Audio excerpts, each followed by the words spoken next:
to Tiny House Fest Vermont. First year. Woo! I'm Erin Miley O'Keefe, and this is Lisa Kuhneman, and we also have another cohort, Betsy Hall, who's around. And I guess it was maybe 5 months ago, we said, I was holding little tiny house talks in my house, and Betsy said, we should do a festival. And I was like, I don't know, I'm building a tiny house this year. That's like, seems kind of crazy. And then she said it again, and then the third time she said it, I was like, okay, let's do it. And here we are. So thanks for turning out. Lisa wanted me to remind you about is on the Indiegogo site, we're crowdfunding this festival. A house that myself and many generous hands, including my husband, in the last 6 days, we built the paper boat house, which is the SIP house over there. And that's going to be done this fall. And if you want to stay in it in May of next year, you can go on the Indiegogo site. You know more about that. You want to say a little bit about that? Sure. There are one-night opportunities and two-night opportunities to stay in Miley House. There are some images that if you haven't already gone over, and I think they're posted over there as well. You can take a look at what the finished house is going to look like. I don't think you've seen anything else out there like it. If you've seen a lot of tiny houses, this one's definitely unique.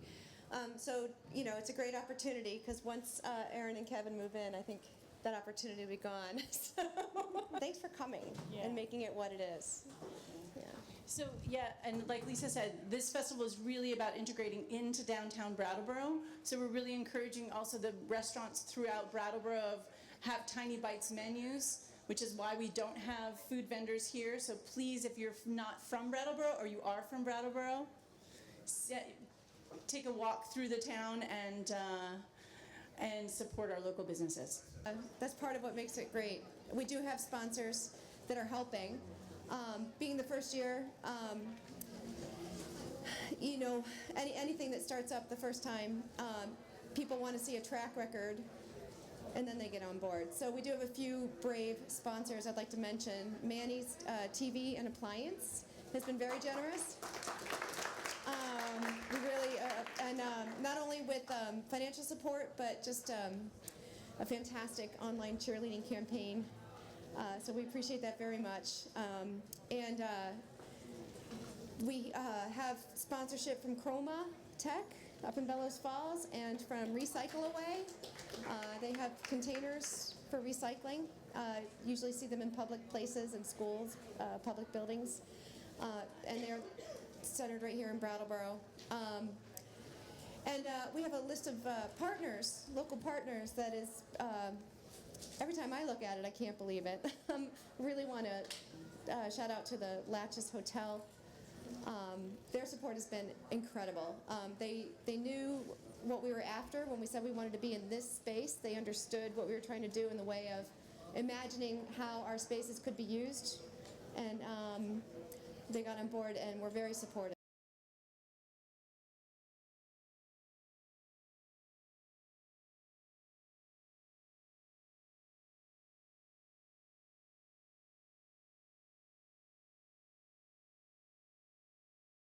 Beautiful, almost fall, right? We're coming up to the equinox. All this beautiful day in southern Vermont. Way cool. We can't believe how many people are here. My name is Julie Lineburger. My husband is Joseph Cincotte. Together we are LineSync Architecture. We are a small architectural studio in Wilmington, Vermont, about to open a second office in Portland, Oregon. But we are not here to talk so much about architecture, except for what we did right over there. I don't know how many people have had a chance to go through WheelPad.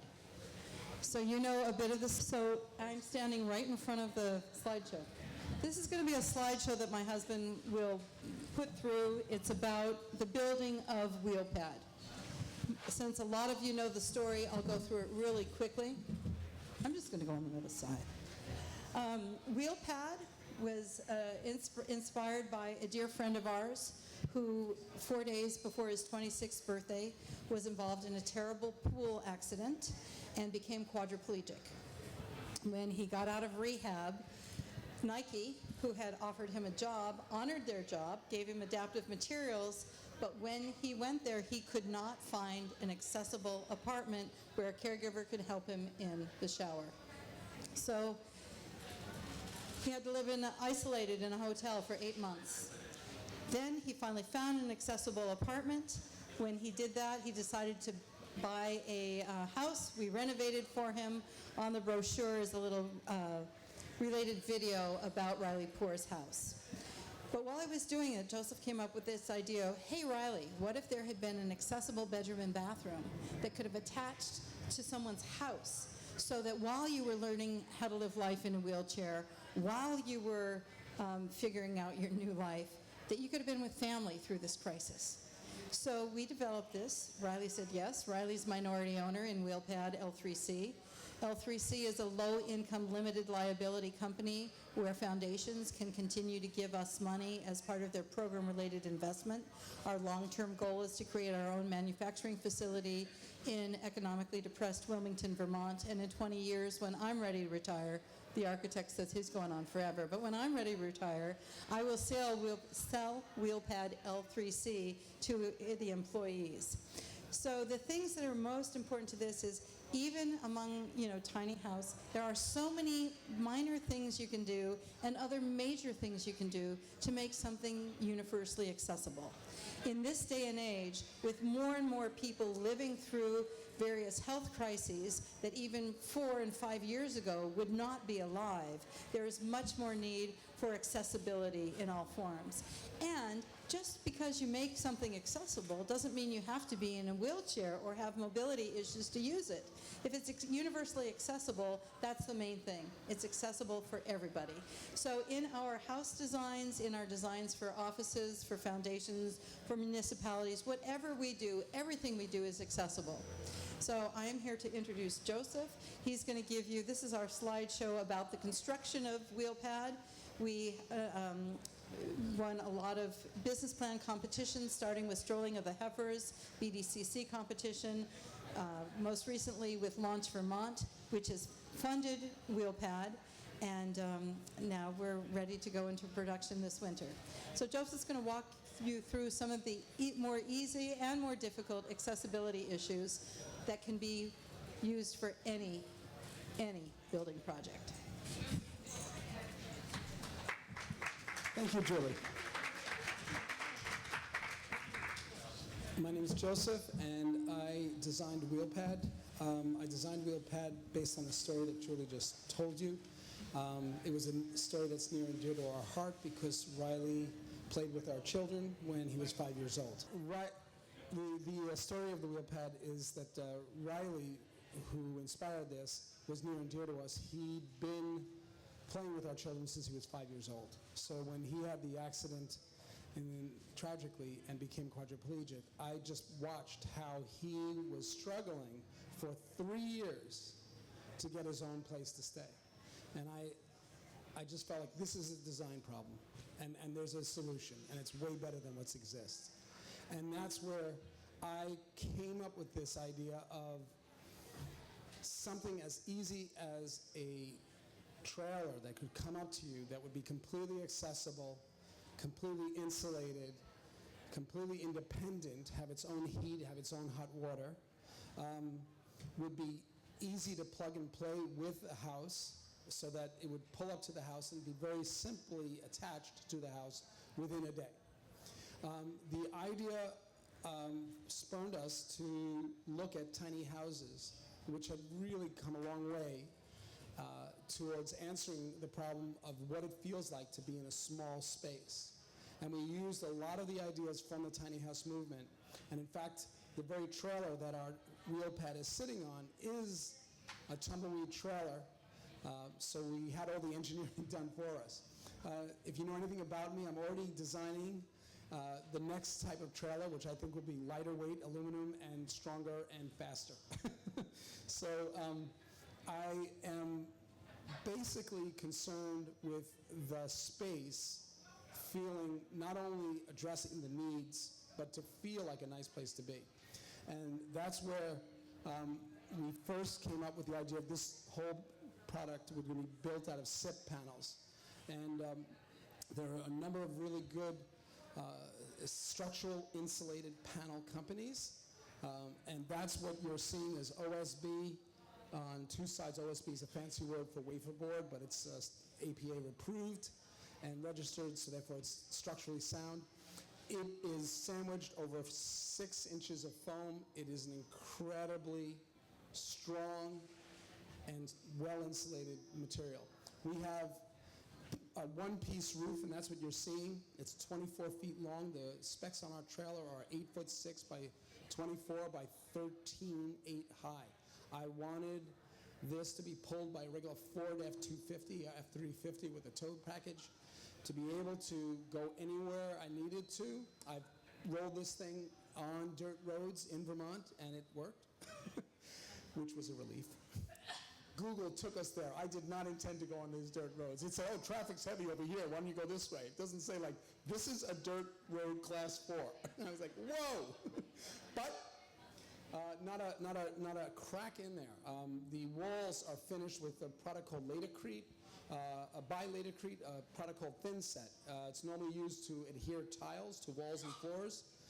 It has a lot of flexibility, and that's why it was an ideal finish material for our walls. It went directly over the wall finish, the OSB, so that allowed us to reduce the whole weight of sheetrock. Weight is a real concern in a mobile trailer. We wanted to have, we had less wood in this because we used the SIP. We had no wallboard whatsoever, no sheetrock, gypsum wallboard. And we also looked at every material. If you've been in there, you'll see that the doors are made out of plexiglass instead of glass. Same cost, much less weight. The corrugated metal that's on the inside, again, tile would crack, tile would be heavy. The corrugated metal is a fraction of the weight, and it's extremely durable, very easy to remove in service. So a much more forgiving, accessible unit. We think a lot of our users are going to be leasing this. So when we take it back, we want to completely clean it all out and before we give it to the next person. That's going to be easy with what we have. The features that you're seeing, in this, the wood is, I'm proud to say that a lot of the materials are locally sourced. This black cherry flooring came from Kerber Mills down the road. The SIP panels came from Ford Panel, an excellent guy. There's another company here, also excellent. The windows and doors were from W&W via Marvin Windows. They gave a strong discount for this. It's all fiberglass construction, again, maintenance-free. It's completely recessed. The windows are recessed for a shutter system, which you'll see on that as it develops. We basically took the project as far as we could with the students at Norwich University. And though I can't say enough about them, they're really there to learn project management and engineering and architecture. They're not there to do finished carpentry. So now that we've brought it back closer to home, we have a month or 3 weeks and a half weeks to do all the finished carpentry that needs to be done to complete it. So we want to get this particular part of Tiny House Festival back on schedule. So we're going to take the last 5 minutes on this and answer whatever questions you may have about wheelpad, about ADA accessibility, and accessibility, especially in small spaces. So if you have a question, yes, please. I'm curious about how the water system works. It sounds like you're tapping into the main house for that. Notice how, let me tell you, I'm a creative type. Ask me to solve a problem, it's like a puzzle. It's like, yes, let's figure out how to do this. Ask me to manage it, make it financially sound, that everything goes. This is Julie Lineburger. This is what, she's let's see, a manifestor, I would say a woman-ifester. She makes it happen, yeah. So there is a technical problem. A couple of things. I'm dependent on water, electricity. I didn't want any fossil fuels associated with this product. I wanted it to be completely solar friendly. So basically we engineered it for 2 power cords from your average Brown & Roberts hardware store. Can power the hot water heater that's on board, the hot air heater that's on board, and all the LED lights that are on board. 2 power cords. The water comes from a garden hose. The garden hose has a heat tape around it, so it works through the winter. It's insulated, and the product was designed and engineered in Manchester, Vermont. What's it called? Pyrite, yeah. Pyrite hoses. And then the sewer system, which is, we figured if we used really low volume toilets, minimized the amount of water that was in, and told people to hold it in, everything would be fine. No. But that didn't go over too well with our focus groups. So then we went back to the drawing board and said, listen, we can do better. We actually have a hookup plan for to the house. Remember, the whole thing is, it's an addition to your house. It's a temporary addition to your house. But let's say, not to implicate anybody in particular, but that the plumber has some other things to do the day he said he was going to be there or she was going to be there to fix your house up for the toilet. Not to worry. We have a 250-gallon tank that can take better part of a month's worth of usage and can be pumped out by a honey truck.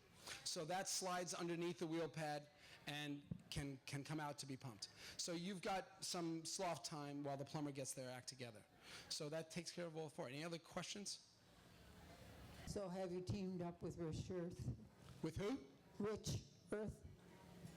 Oh, Rich Earth. Rich Earth is does anybody not know about Rich Earth?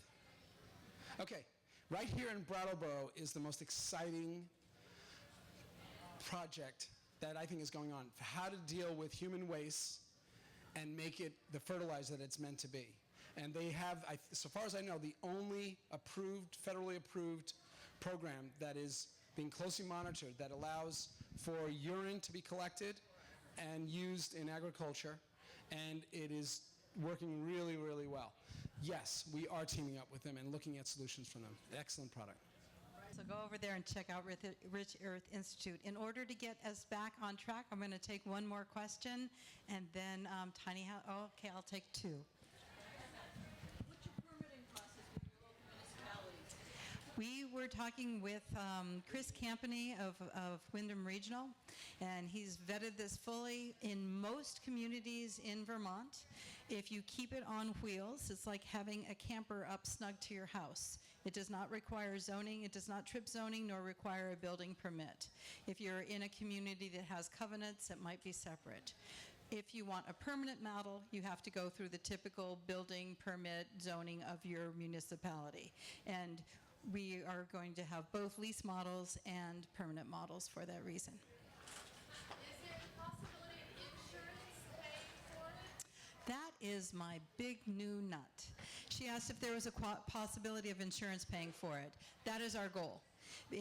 Because we plan on leasing it for $3,000 a month.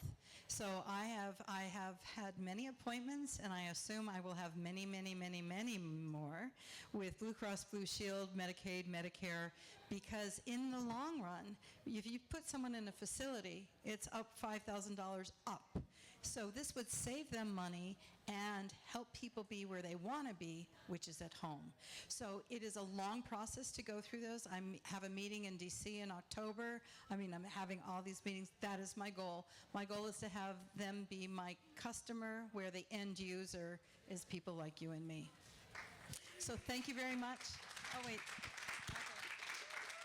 Those were quick questions. One more. Just there was a question about zoning a moment ago, and just the next session is going to address that for Brattleboro at least in a little more detail. So. Excellent. Well, about waste. If you're parking it on the side of the house, what are you doing about the waste? The question about waste was what I was trying to address with the tank. The tank is temporary. It can last you the better part of a month, about 3 weeks. And that tank can be serviced by a normal septic tank company. But the main solution for your 6-month solution is to have it go right into the house. We have a macerating pump that grinds it down and pumps it into the house sewer. Okay. Yes. So thank you. Yes. Right there, or you can look at it right there. Right That's it. That's the best picture of it right there against the brick building. That's it. It's a 3D picture. You can walk through it. Thank you very much for joining us. Thank you very much.